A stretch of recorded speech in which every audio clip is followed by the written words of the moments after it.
Заплющи очі і лічи до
больше ни медведь, ни волк в эту хату не заходит.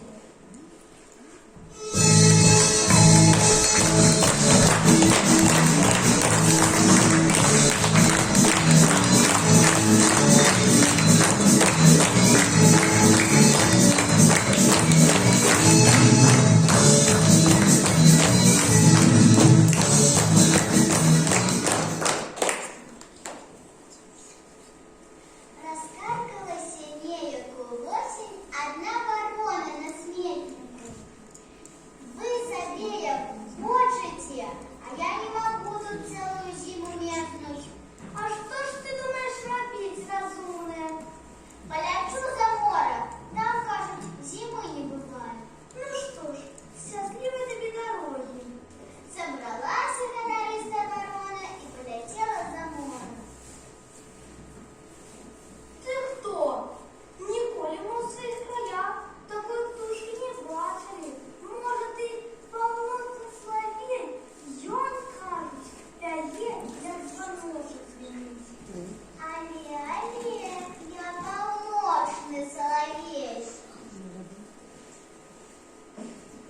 Хіба я бож за солов'я співаю?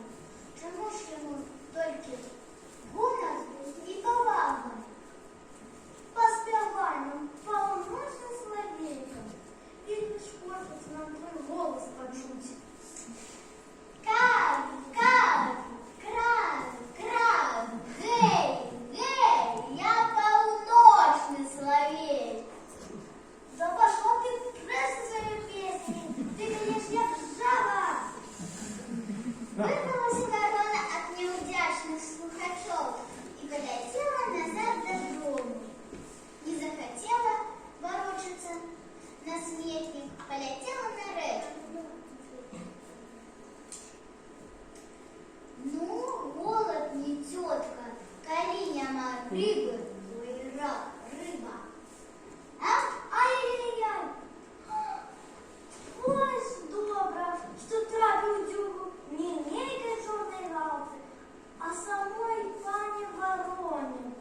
Ти ж такая пригожуня, ти ж такая красотуня. Ой, Твои серые перки так и зихотят на Соньку. И голосок у тебя такой, как у того соловья.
замечательные, очень живые, активные, прекрасные. Мне с ними очень легко работать. То, что вы видели, на самом деле такой жанр не такой легкий, как кажется с первого взгляда. Потому что технически он на самом деле очень сложный. Там очень много всяких заковырок есть, про которые мы оставим в секрете. Но, в общем, дело в том, чтобы показать театр теней, на самом деле нужно очень-очень постараться. Правда, ребята? Да. Я очень рада, что мы это сделали достаточно в короткий период. Это всего-то вторая четверть мы это работали, и вот половинка третья. В этот непростой период, да, когда через одного кто-то там болеет, кто-то на карантине, но мы все-таки смогли и полным составом